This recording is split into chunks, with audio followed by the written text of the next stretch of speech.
11, 2021. Welcome, everyone. My name is Jordan Farmer. This is the Uncommon Conversations podcast, episode 23. We have a returning guest, none other than Daniel Wilson, a veteran, who will be joining me today in discussing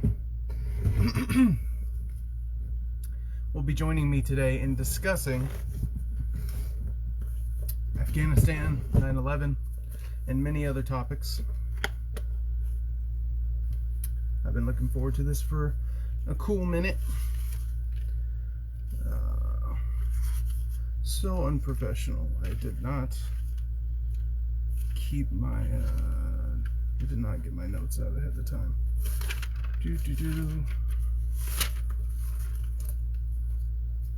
Alright, there we are. Boom.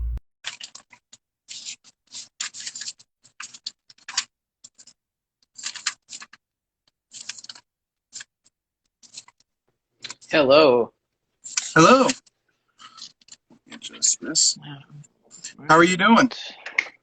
I'm doing all right, my man. How are you doing today? I'm doing good.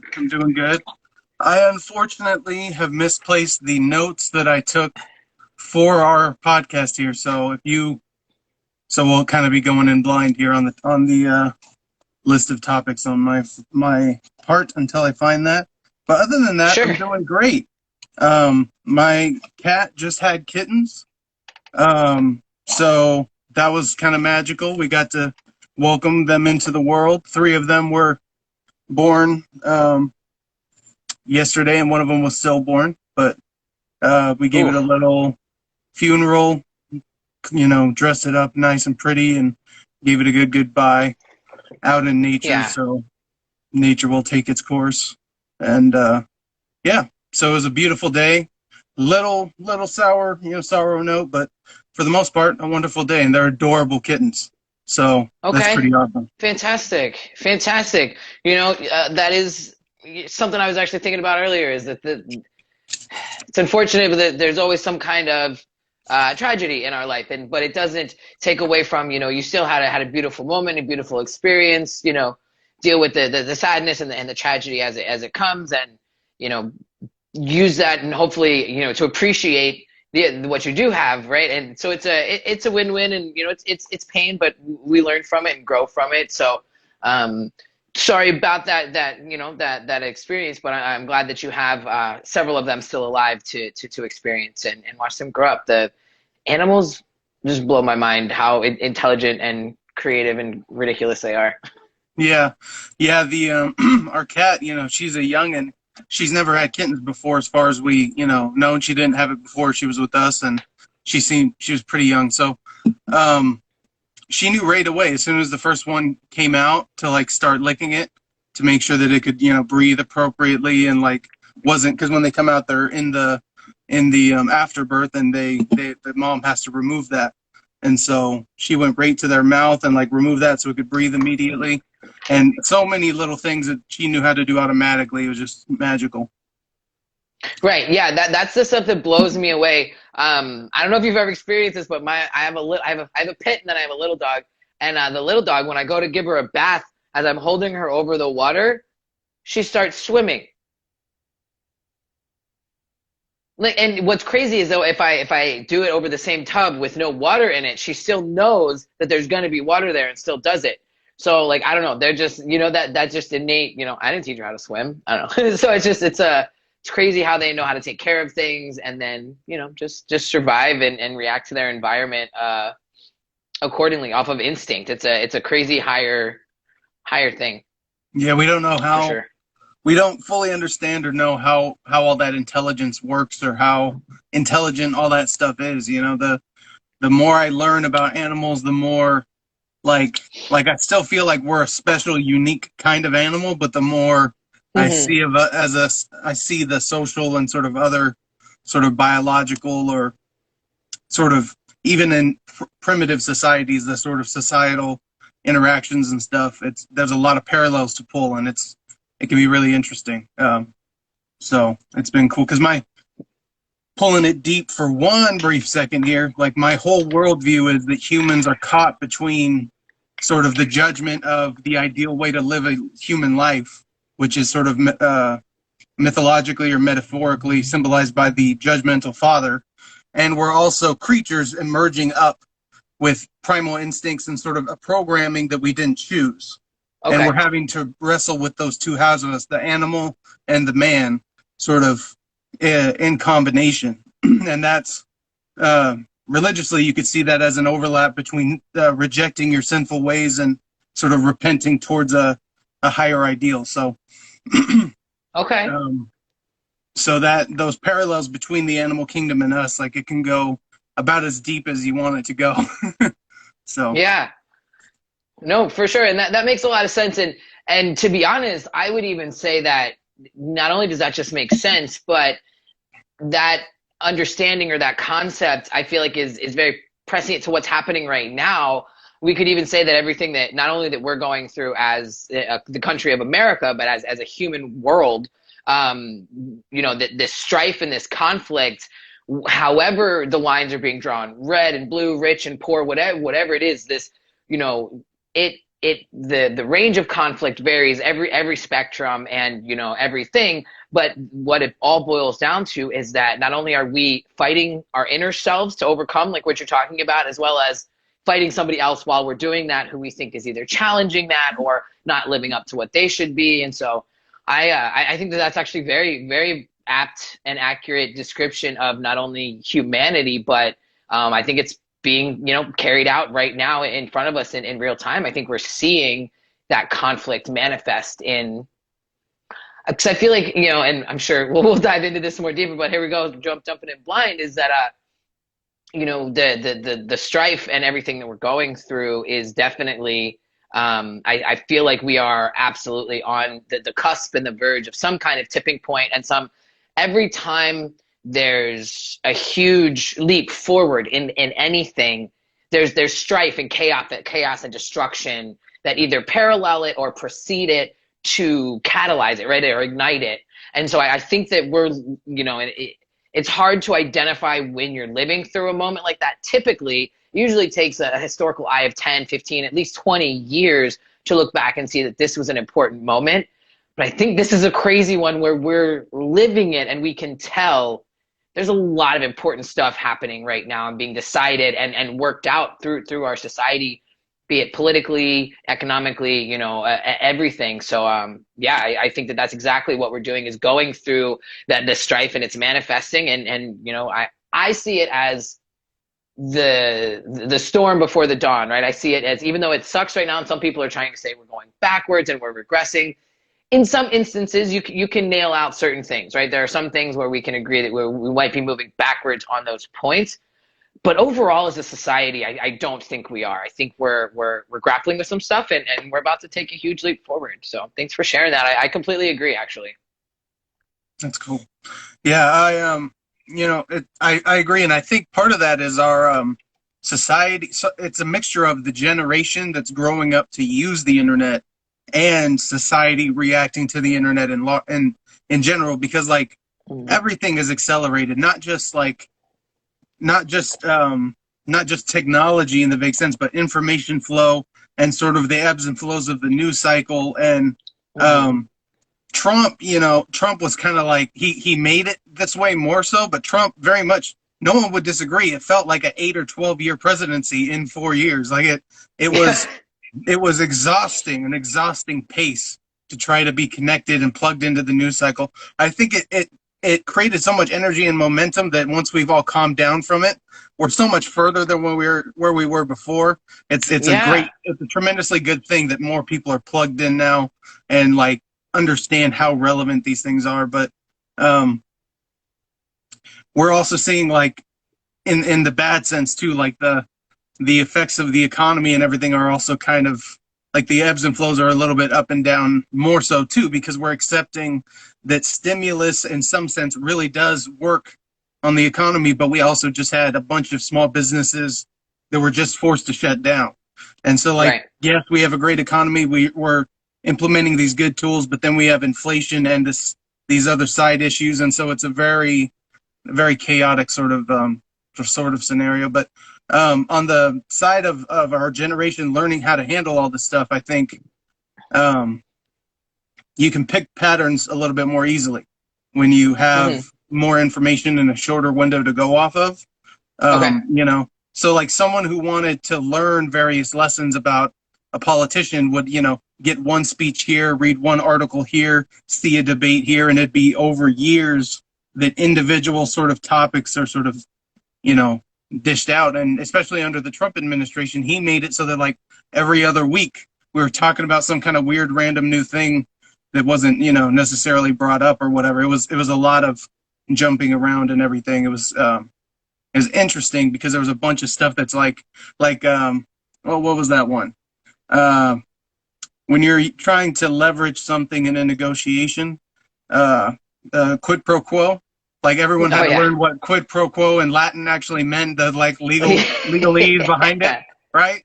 Like that, Yeah. like everyone was like, "All right, what does this mean?" This is very Right. specific. Whereas before, in all sorts of negotiations, and we understand implicitly that kind of happens where there's like, you know, we're going to do this for you if you do this for us. That's kind of partnership and cooperation building, as well as like, you know, it depends on what you're doing that makes it like nefarious, um, Right. Right.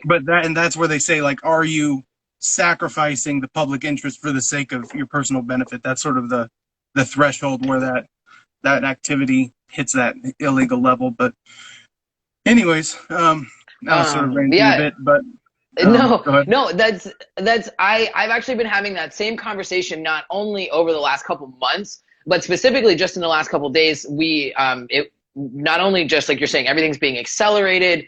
And I think it's really funny that, you know, we're millennials, but then not only is it counter to the boomers, but then just also the speed of everything. I love that the Generation Z is called the Zoomers. Like, I think it's so appropriate and like at like on so many different points it hits. And so not only are things happening faster, the news cycle and everything like that, and I definitely agree with you about people paying attention and being more plugged in, but also each generation has had to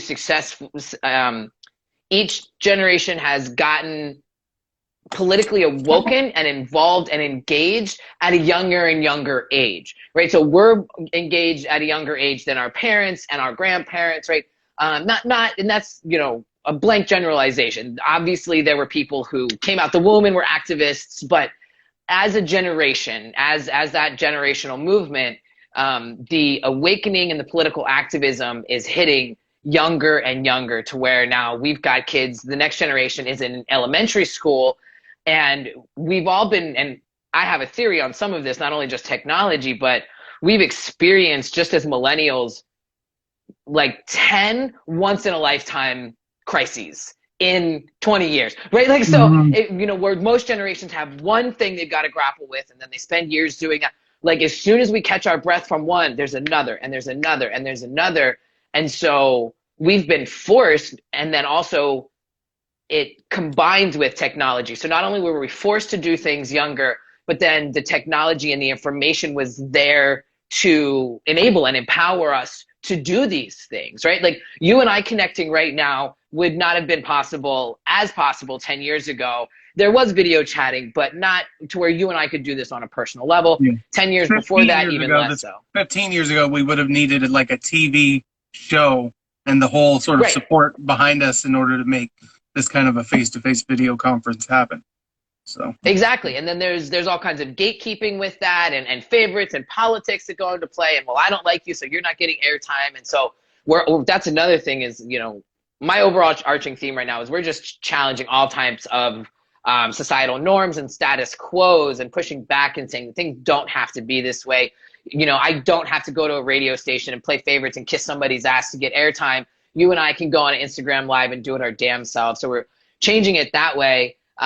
So yeah, technology combined with everything that's happening, you know, in such a short period of time. So we've been sped up, and then the next generation's been even more sped up because they have even less to look forward to than we do. And then, so that was already happening and already on the books, you know, all the way up to 2016, before we even really understood or knew Bernie Sanders or Trump on the political stage as we know them now. Even before then, we were already on this crazy, you know, upwards and increase. And I absolutely agree with you. The last 4 to 5 years has seemed like 6 to 10, and last year has seemed like 4, right? So there's that. And this is what I say, and people can get mad at me or whatever. I say this, I have comments like this about Bernie, and I have comments like this about Trump, where love or hate him, agree with him or don't, there are certain things that you can't deny about Trump's existence and his entrance onto the American political scene. There are some things that you cannot deny, whether you are happy that he is there or not. He has changed so much. He has challenged the norm that you have to go through their things, that you have to be this. He's actually proven how effective, at least in getting elected, whether, again, you agree with his politics and what he got done, he has shown that you can be an outsider and get elected. He has shown that you can buck the system and get elected. He also said a lot of quiet parts out loud that people either didn't want him to say because it threw them under the bus or exposed them. And then we, as the people who had been lied to and misled for so long and had everything, glossed over and all this straw man and this smoke and mirrors, we were like, yeah, keep telling the truth. You tear all of them down, And so he those are things that, love him or hate him, disagree with his politics or agree, those are things that you cannot deny. He has challenged things. He has called into question a lot of their norms and their status quos. And then he said some things out loud. And then the next point, now I'm rambling, but it still ties in, I guess, is then whatever that was already happening, 2020 pandemic blew that open, because not only were we watching, where we're like, what is quid pro quo? What is this? And I agree with you. I've had the same conversation where I said, more people have read the Constitution in the last 12 months than have probably read it in the last decade of American 12 history. years, yeah. Right, exactly. And so people push back, and they keep using this lame ass argument that nothing's changed yet, or we're still having the same problems and this and that. I'm like, whoa. Number one, societal shifts and movements take years, if not decades, if not a century. And I said, and I go back and I double clarify, I said, all I said is that they're looking at it. More people have read it. That doesn't mean that we've seen the consequences or the outcome of that. But you cannot deny that more people are using the information, whether it be the websites, TV, whatever it is, all of this stuff that has been enhanced and increased in accessibility, whether it be, like I said, TV, internet, or whatever, to access this knowledge and to ask questions. There's a point, and I've heard comedians talking about this too, there was a point where you would ask your mom, what's the capital of North Dakota? And they would say, I don't know, go away. And then you just didn't know the answer to that question, right? That doesn't exist anymore. The kid will look it up on their phone, on their iPad, on the computer before you start to give whatever answer you think you do have, whether you do or not. And so all of that. So I think you're absolutely right. We were already advancing. We were already increasing. Trump and Bernie blew a lot of things open, because I think Bernie had a lot of the same effects, is that he made us look into things. He made us question. I think that's really what all of us need to be doing more. It's just asking questions. Why? Why is this happening? Why have we always done it this way? Why do you think that this works when we can show you all this evidence that it doesn't? So I think both of them pushed us really to ask questions, whether we agree with the question being asked or the answer. All of us are asking more questions than we've ever asked. We're more engaged and we're more plugged in and watching. And I don't know what the outcome is going to be. I have some predictions, but I'm so glad that somebody else, and I've seen a couple other people come out of the woodwork saying that, something is happening. We're starting to feel the electricity in the air. And I think you've seen it too. And I think that's something that you and I have connected on is shit's changing, shit's moving, things are happening for sure. Yeah.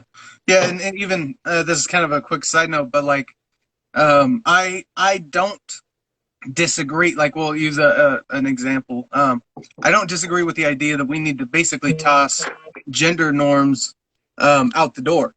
But my next step in that is, that doesn't mean demonize and reject traditional behavior. For in many cases, yes, traditional behavior emerges, yes, because it's biological imperatives. Like in Scandinavian countries and countries where women have more egalitarian, frameworks in society to go off of, the gaps in what men and women choose to do increase, because I think it's just because humans have a defiant spirit, and so in societies where women are told what to do, they actually go to the male occupations more. And when they're told what to Okay. do less, they tend to deviate in their behavior because they feel less pressured and put in a direction. So whatever nature would sort of point them in, that's kind of where they go. And so, like, I'm all for gender roles being tossed out the door, but that means let people live the way they want to. And if you want to, like, not being able to vote, not being able to go get an education or a job, that is oppression. But your husband going and working to pay the bills for you so you could chill at home and just like clean the house, which takes like 90 minutes to 2 hours a day, and, you know, watch your kids, that's not a tyrant. That's actually a pretty nice gig, you know? You're getting to chill at home and have your shit paid for. Like, it's not this giant thing that like when it's forced and it's the only thing you can do, then we're dealing with something different. But Right. choosing that and that just being the arrangement, that's actually not a bad arrangement. So this demonization is almost backwards, and there's this urge to go away from tradition or to like run towards it. And I just feel like you need a little bit more of an even-handed thing. I wanted to make Yeah. one quick point on your Bernie and Trump point. Like, there's like social progressives and like social conservatives, and I feel like Mm-hmm. they sort of exist on this layer of crap on top of the political system, where Okay. it's social. In most cases, it's social issues that are infused into political ones, meaning there's no law or legal argument happening. There's no legal sort of thing. They just want to argue what they think is right and wrong, or okay or not okay, or, you know, good behavior. Like, are you being mean to a trans person? I don't think cops should be involved in that situation, but you can, you know, call them a dick or whatever, right? You could say, you know, Okay. being addicted to drugs or being promiscuous has all sorts of negative societal effects, and you want to judge it from that angle. Like, I understand that, but again, there's no political implications there, but there's a weird overlap. So the weird echo between Trump and Bernie was desperation a little bit, to say the Yeah. system isn't working, and also to say, like, it's not about all the bullshit and the fluff. It's kind of about the, like, to steal the phrase, it's about the economy, stupid. Like, they Yeah. both recognize, Trump and Bernie recognize, that American laborers have been getting it from both ends for a long time and tried to right the wrongs policy-wise to do that. Now, Trump believes in more of a free market healthcare approach. Bernie Sanders a little bit more of a socialistic healthcare approach. But after you get past that, I mean, there's not a lot of substantive differences in the way they sort of were approaching policy on those fronts up until maybe 3-4 years ago. Once Bernie supported Hillary Clinton, and then within like a year or two after that, the Black Lives Matter people came. I think it might have been in 2016 actually. The Black Lives Matter people came and like took his microphone out from his hand and started, like, took over his rally, and he just kind of like let it happen. He sort of slid into, like, on the immigration issues being like less nuanced, because it's like you get less shit for it if you're just like, yeah, I love immigrants, it's all great, wonderful. Not, Right. he used to be like, I think his exact quote was like, illegal immigration is a Koch brothers conspiracy. Like, that was his, because it's, if you always have too much labor in the system, you are artificially diluting the value of labor and bringing wages down and letting big corporations have cheaper labor. So it has a systemic effect, and it's about the rate at which you bring people in, not are you going to bring them in. It's just, you know, you have Right. too many people with not enough jobs, they compete for the jobs.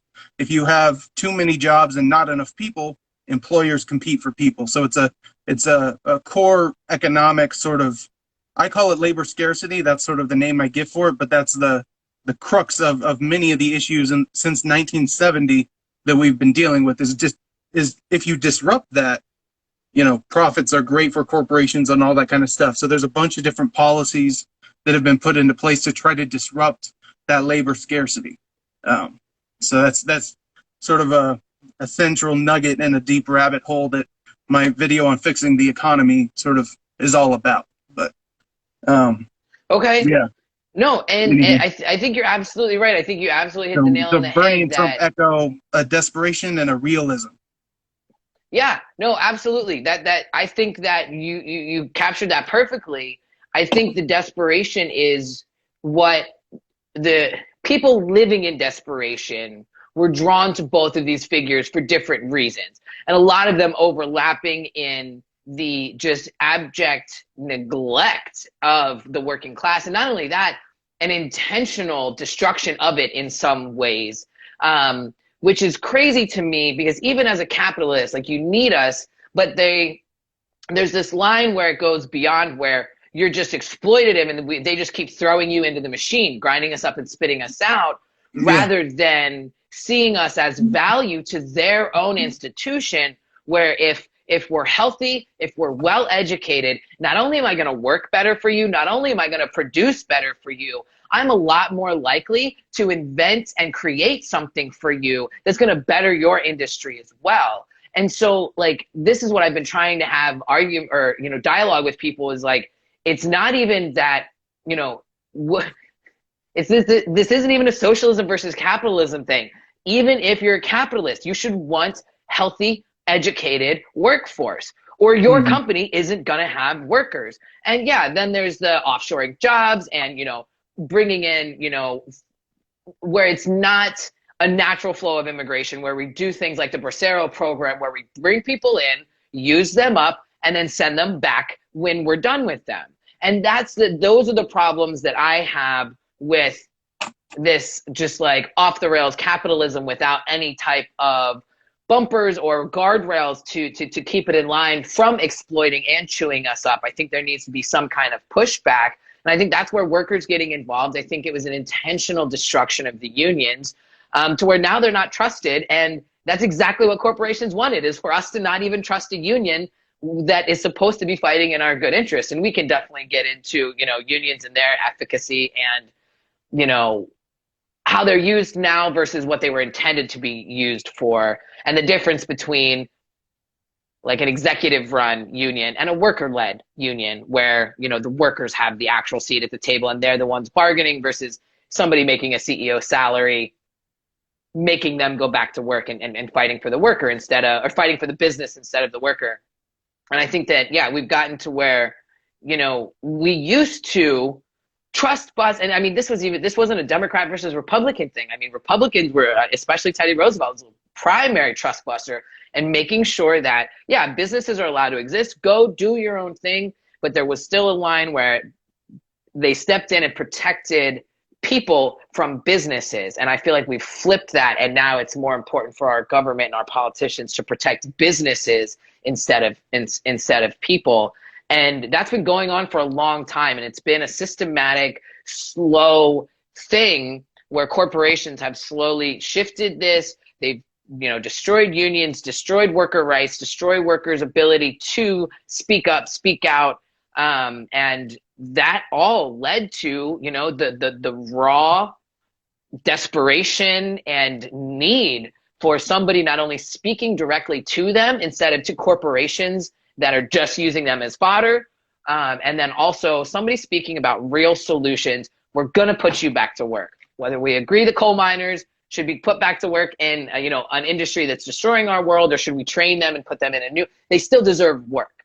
Regardless of how you feel, they should be put back to work. Somebody told them, we see your town is destroyed. We know what's happened to you and we're going to fix it.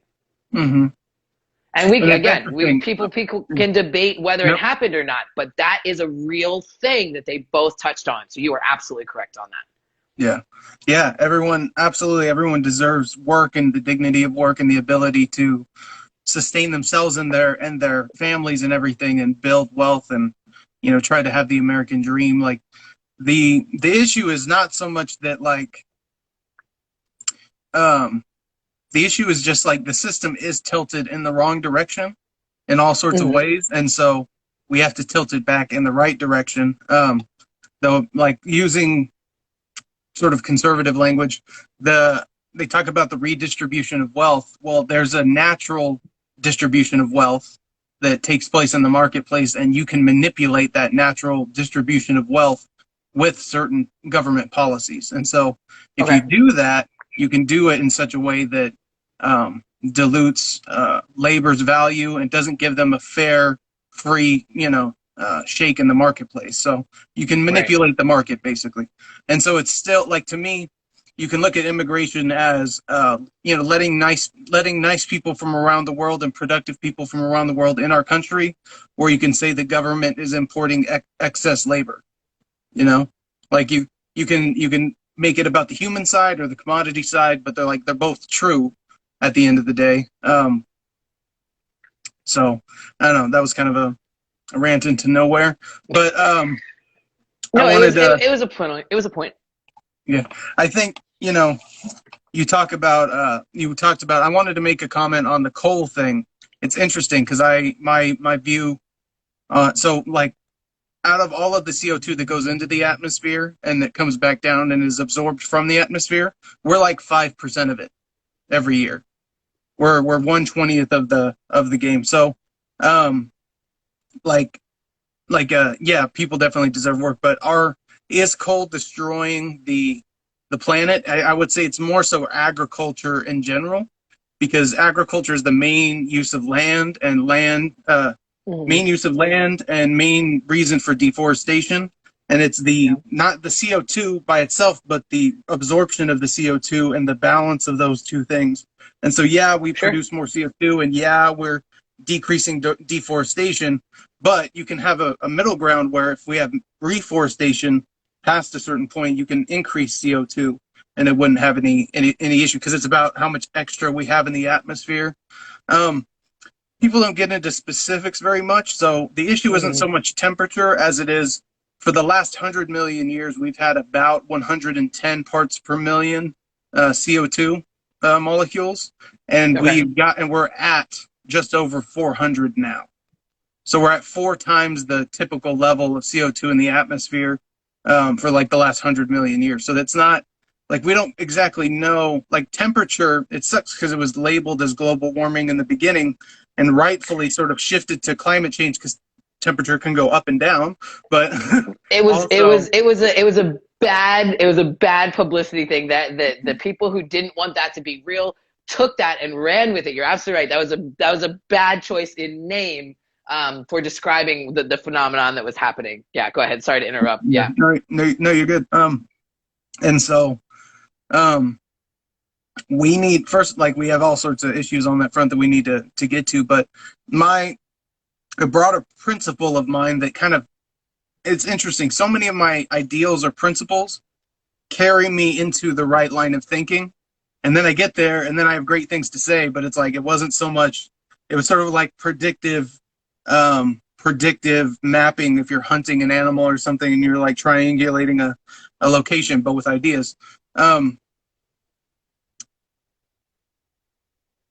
So anytime you can pursue a productive solution instead of a restrictive solution, you're creating a more you're maintaining a more decentralized system, but you're also like acting in the service of freedom. But in general, anytime you can have a productive solution, it's going to be better than a restrictive solution because you're creating instead of destroying. So with this thing, I would rather us try to shift the economy to the 3D farming industry and away from the 2D farming industry, so that we pull back agricultural land use, reforest the planet naturally.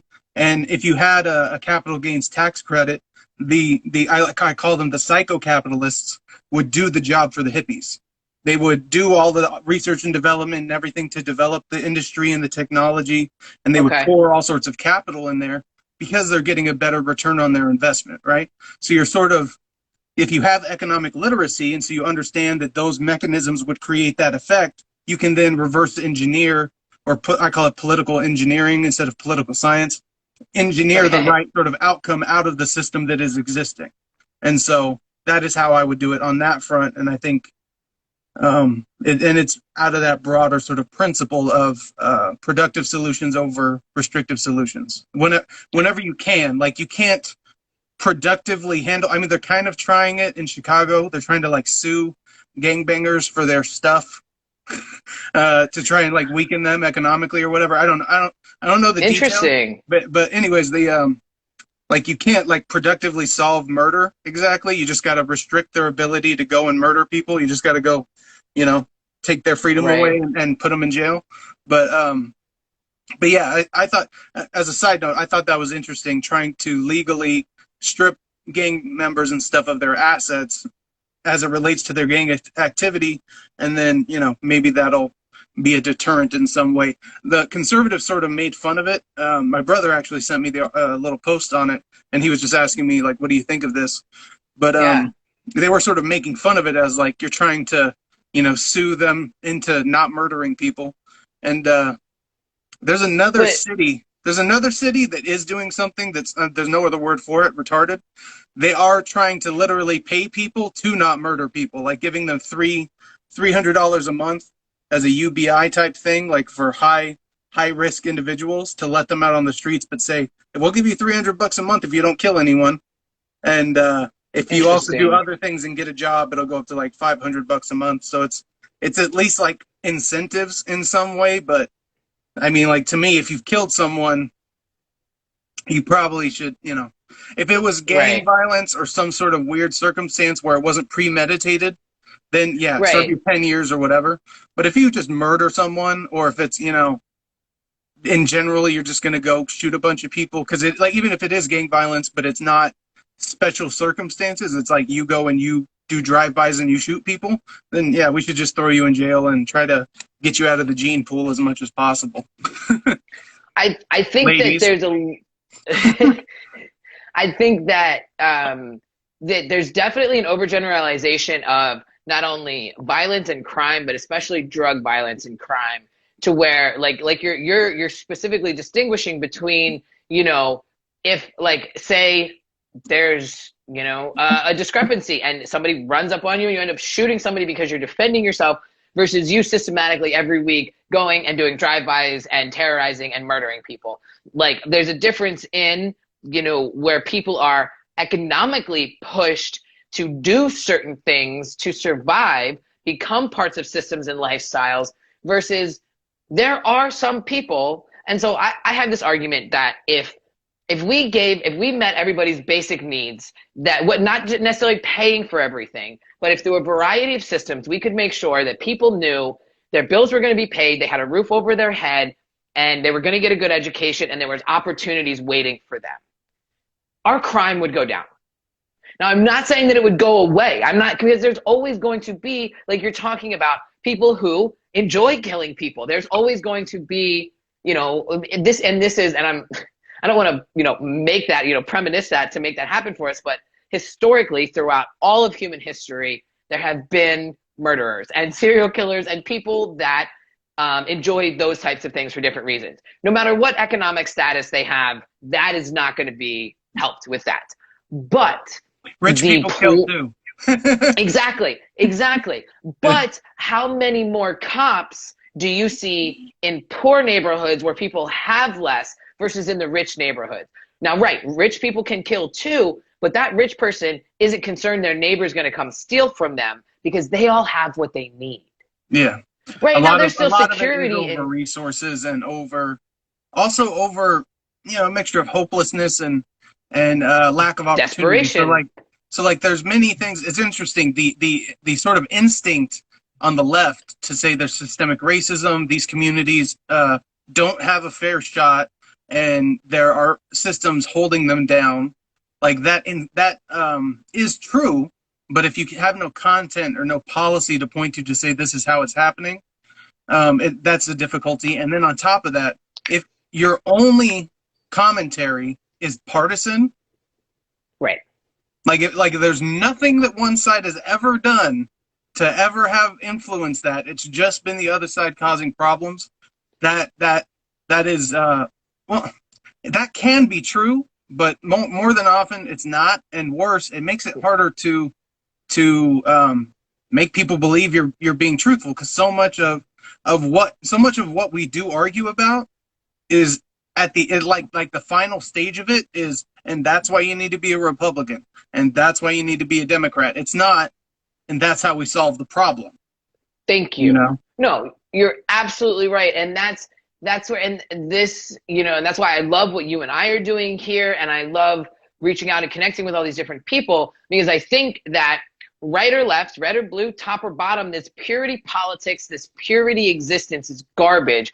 That if you're not with me, you're against me. If you don't agree with everything I say, you're wrong and you're a piece of crap and I'm right. And there's also this like I don't know, even, you know, and I try not to get involved in these stupid Twitter debates, but every once in a while I jump in, especially when I'm called out. And so somebody called me out, because somebody that I am mutuals with them had what they saw as a bad take on vaccines, and this person had questions, and they were calling it the MAGA box, and I don't agree, don't agree.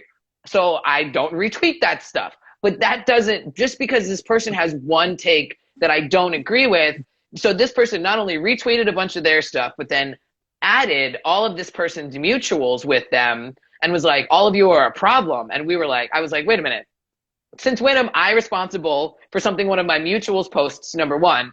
Number two, just because this person has a take you don't agree with doesn't mean I'm going to throw them out the window. I've worked with this person on other things. I know where their heart and mind is. Maybe they're misguided on this. Maybe they're not.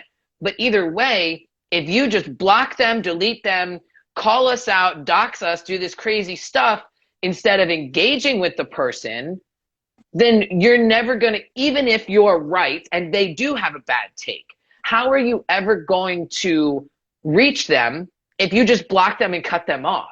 And so even if you're right, you're making yourself wrong and creating the perpetuation of the bad faith arguments and of the ignorance by refusing to engage just because they disagree with you or they say something that you don't like.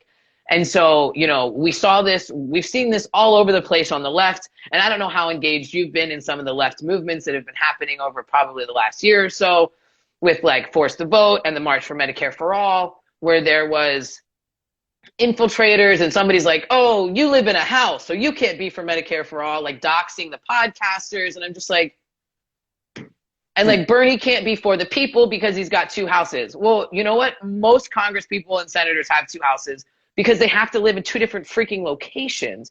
And that's why I'm okay with their salary, right? Because they have to pay two rents. That doesn't, their rents do not come out of our taxes. Now they get money out of our taxes to pay for staff and things like that. But if they want to live in DC while they're serving us, they have to pay a second rent. And so, you know, well, so there's we things like could that. put that on its head, right? We could be like, you know, Trump is so rich.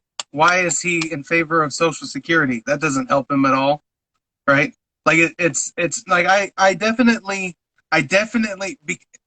there was something sweet, and Bernie changed his language, so it kind of helped this whole situation where he went from the millionaires and the billionaires to just the billionaires once he became a millionaire. So like he did play his part, and then he had that catchphrase, right? Even if he didn't change what he said, he had the catchphrase, the millionaires and the billionaires. So he's an icon for hating on the rich a little bit, because he at least recognizes and will call out like the dishonesty.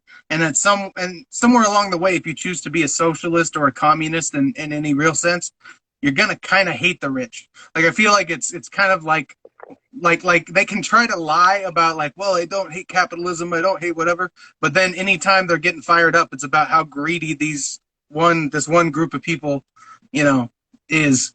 But and I think that's a good distinction that you've made. Anyway, but I wanted to bring it full circle just for a second. Sure. Yeah, none of the policies that Bernie advocates for, that anyone advocates for, has to be tied to their own individual or class interests. That's one of the major distinctions I take between Marxism and the whole Marxist school and myself. Yes, class interest exists. That doesn't mean your entire ideology should be based off of your perception of what your one class actually, like, their interests are.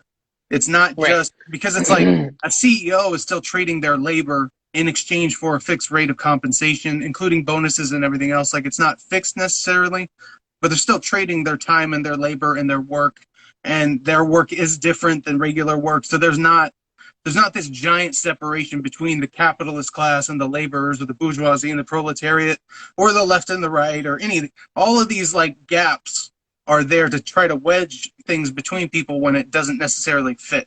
But I say this all the time, like, no one wants a bad economy, no one wants high crime, no one wants rapists, you know, like there's no such thing, there's no actual thing as rape culture. There's institutions that are protecting rapists, and that's a different thing. But there's no culture of everyday people that are like, no, rape's fine. Right. Like Right. that is, so it's like it's just an overstatement, right? The rape culture, but it's trying to get at a real problem. And that's we got to be able to see the differences there. And just to bring it full circle, um, it makes a difference when you just try to unite people, when you're trying to see the common ground between people instead of distinguishing yourself as somehow better than or smarter than or whatever from these other human beings, because we're all just we are all in this together. Like if the game of football ends, both teams lose. So it's, Right. the game has to keep going in order for the two sides to get to still, have their things. And I there are differences in the left and the right. I'm not going to pretend like they're not. Abortion is a great issue where it's just a fire line, down the middle. But Right. that doesn't mean like in all areas or on certain issues we can't agree. And yeah, everyone is in their own spot of ignorance. We're all ultimately ignorant. So like your friend that was judging your other acquaintance or whatever for whatever, it's like you got to understand that person's at a certain point in their understanding of the issues, just like you were, just like everyone has been, and it's all a process, and no one has all of the facts and all of the angles, right? Like Yeah. like there's some studies I've seen that young men who take the vax have some higher risk of heart issues and stuff like that. So there's that came out of a I don't know where it came out of, but it came out of an actual institution that does studies and stuff. It wasn't just sort of an article or a white paper. Okay. But even that, like, I don't know. I have to look into it. I got to look into the Right. sources, the methodologies, like listen to experts and have their like there's this whole process. So everyone, like, no matter how educated anyone gets, we all have to have that respect and humility for each other to say, Yes. wherever you're at, I'll meet you. And as a side note, I do believe in matching energy. So if someone's an ass to me, best believe I will bring that energy back. I'll take all the smoke and throw it all back in your face. Like, bullies have to be bullied back. Like, you can't just let a bulldoze. Like, if everyone is a nice, timid human being, predators will take over. You need just as vigilant and, just as vigilant and prepared and capable protectors as well as predators, because there is like evil and good in every human heart, and we are all in this great battle of a better world or a worse world, and whatever that Right. actually means. So we're all in this, and we have to make that choice. And you can't have a timid background option of like, oh, I'm passive. Well, if a little girl is being raped in front of you, are you passive? If you have a Right. gun, are you really passive? If you are, you're pathetic. Like, I'm sorry. Like, I don't care who you are. You pull that trigger. If it psychologically breaks you for the rest of your life, you pull that trigger. I don't care. Like, that's my opinion. That's very much my opinion. Like, on certain things, on protecting another human being, you don't have the right of inaction. Sorry, I got a little heated there, but No. I feel it. It's real. It's real, bro. Right. Right. Well, and I think that you've actually touched on quite a few things, and I think that you actually helped connect something that I've been thinking about, and I kind of touched on earlier with capitalism and the guardrails. But again, that just goes into the purity politics and something else that I've been talking about. I love how in synchronous we are in our own ways, going through our own things, learning the same things. Is that so? Humility is absolutely necessary. I think that's what's missing from politics. I think that's what's missing from our government is this, they know better. Mama knows best, do as you're told. We've got the climate, the Sunrise Youth Movement that showed up in Feinstein's office, and she's like, oh, climate change, aren't you cute? Get out of here. You don't know what you're talking about, right?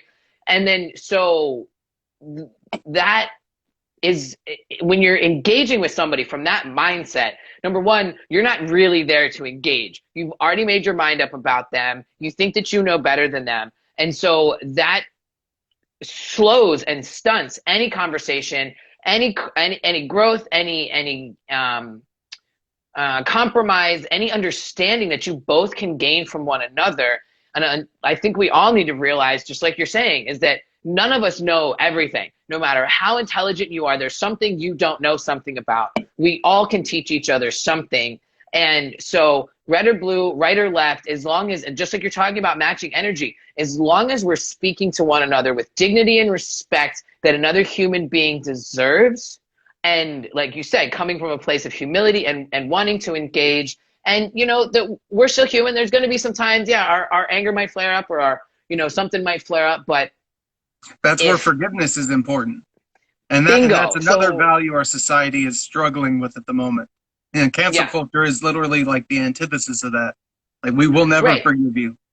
Right. And whether, and I see this on the left and people who have come from the right to the left and back and forth, you know, there's, oh, somebody was posting Nazi stuff when they were 15, they're canceled. All the way to something as minor as, well, you said something a couple weeks ago that was different, so now you're canceled. Or, you know, how do you say you're a leftist, but you don't know this? And it's like, bruh, and I'm glad, and this is where when you have to step up to somebody bullying someone, when you see somebody getting insulted or attacked because, you know, you're stupid for not knowing this, or you should have already known this, or you're part of the, even if you're now learning, I'm still going to judge you and see you as less than because you didn't already know this stuff because I already knew it. Like, what? That's not going to solve anything. That's not going to help anybody. And you're also absolutely showing your arrogance and your ignorance and the forgetting that you were once there too, right? Somebody showed you the way, somebody showed you a book, or you, even if you found it on your own, you still had to go through this journey. And so this purity politics on everything is just absolutely problematic. And you're absolutely right that it's intentional, and it's to keep us divided. And it's not even, like you're saying, it's not, we can disagree on things, but still on how to get things done, or on exactly what the solution should be, or our path to the solution. But a lot of us agree on problems. Like red or blue, everybody's fed up with corruption. Red or blue, people are tired of politicians that are beholden to corporations and not working for us, putting greed before people, putting their own interests. You know, again, Feinstein, I'll roast her ass all day. She just sold a $40 million house in Tahoe. Number one, why are you still in office, even just with that?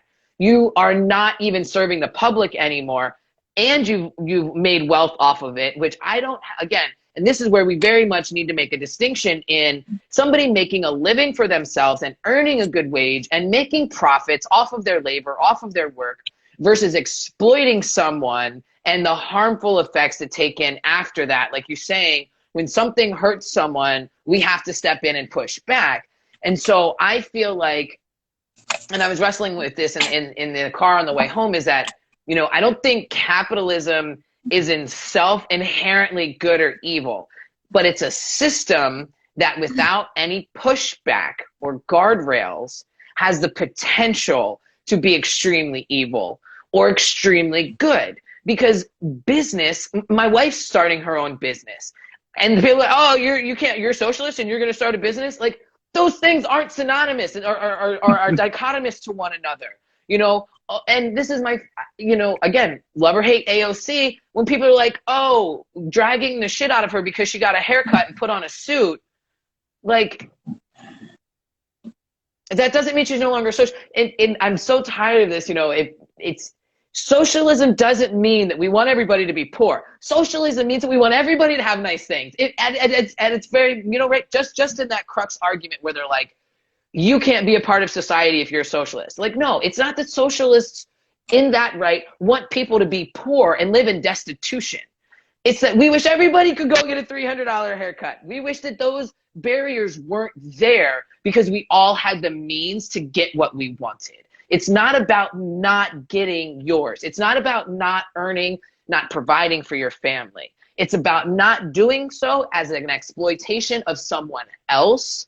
And in a way, yeah, just basically not in an exploitative way. Like, we can build each other up. And I think that is something that definitely our generation is doing. I was just on a call the other night with another person who's running for Congress in Washington, and this is his second time running. And so he pulled a bunch of us new candidates in, and he's like, hey, here's some stuff that I've learned about Oppo research, about setting up spreadsheets, about these kinds of things. That's almost unheard of.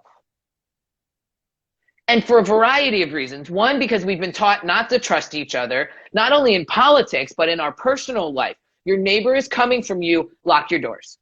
Your neighbor's coming for what's yours. Lock your doors. No, it's not that they're coming for what they just want some too. And so they're trying to figure out how to get theirs. And so, you know, and you may, you know, we don't want people to get theirs. And you're like, no, I want everybody to get theirs. And you're absolutely right. Everybody should be able to get theirs. We should all be helping everybody get theirs. And that's the difference. Is it's not, I'm going to get mine and kick you in the face. It's, how can I work and bring everybody up with me? And so this candidate is reaching out and not only teaching us things, but there's some other things that this is something that, can you hear me? Did your headphones come unplugged? The sound isn't as good.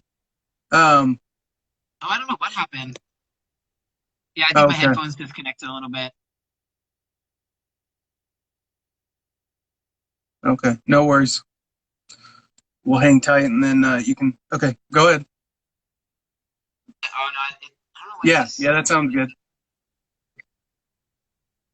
How's that? That sounds good. That sounds better. All right. So, what was I saying? Oh, so yeah, just it's not about, you know, wanting everybody to be poor or wanting everybody, you know, taking from the rich so that everybody's poor. It's about using what we have and our resources to make sure that everybody has what they need, and that, you know, oh, so that's what I was talking about, the political candidate. So before, even if you're in a different state, working together as two political candidates is like unheard of. This coalition, I know that Justice Dems kind of started it, and then brand new Congress, and there are some things, but it's still a very new concept. Even can you tell me more about him and his like? Was he an independent? Was he a Democrat? What was he? So he's a Democrat, and him and I have been having some conversations on the side about that. So I'll let his make his own, you know, statements on that. But he definitely sees parties with the problem with the parties and what's going forward. But he's of the mind, like you and I are, is that our policy platform is the same. Him and I are in alignment on so much. So he doesn't give a shit that I'm a nonpartisan. So he's currently running as a Democrat. But he's not he's very much of our mindset where we've got to come together, independents, nonpartisan, Democrats, Republicans, libertarians, that can see problems with the overall societal structure and not hate on one another because we've decided to follow a different path or a different camp to our solutions. We're still working towards the same solution. And so we need to build off of one another's momentum. And so his name is Jason Call. I'm sure he'd be willing to engage with you as well. So he's running out of Washington. He's challenging Rick Larson. He's a very corrupt politician, been in Congress for 20 years, doing nothing but taking money from the military-industrial complex and keeping us at war.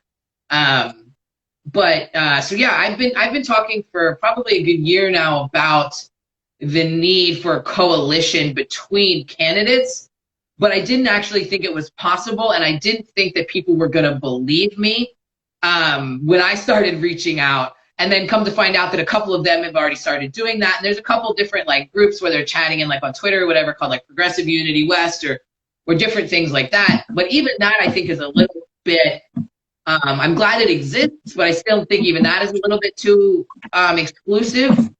But it's something that we've never seen where candidates are reaching out to other candidates and saying, here's some of the pitfalls I've gone through. Here's some of the things that I've learned. Let me help you. Because what we're all realizing is that none of us can do it alone. And until all of us with these desires to change things, with these desires to challenge the system, to challenge the status quo, and fight for better for the people, whether we have to do it because we live in a red state, a libertarian area, whatever, that shouldn't divide us and separate us if we have the same end goals. I had a couple conversations with supporters the other day where I told them I was having a conversation with that I've been in contact with two different libertarians that in various ways are in support of Medicare for all. And they were like, well, how does that work? And I said, we might not have the same idea of how it should be implemented, but these people can agree with me that there's a need for a societal single-payer healthcare where we're all provided this. And then we get to sit down and have dialogue on that, right? And how we get there. And that's how we come up with the best solution instead of just assuming mine is right. So this collaboration, this coalition building across party lines, across financial lines, across regional lines. That is what I think is really going to make the difference. And what's going to be the change is we're going to show up and say, I don't care that he's a Republican. He's got a good Instagram's idea. about to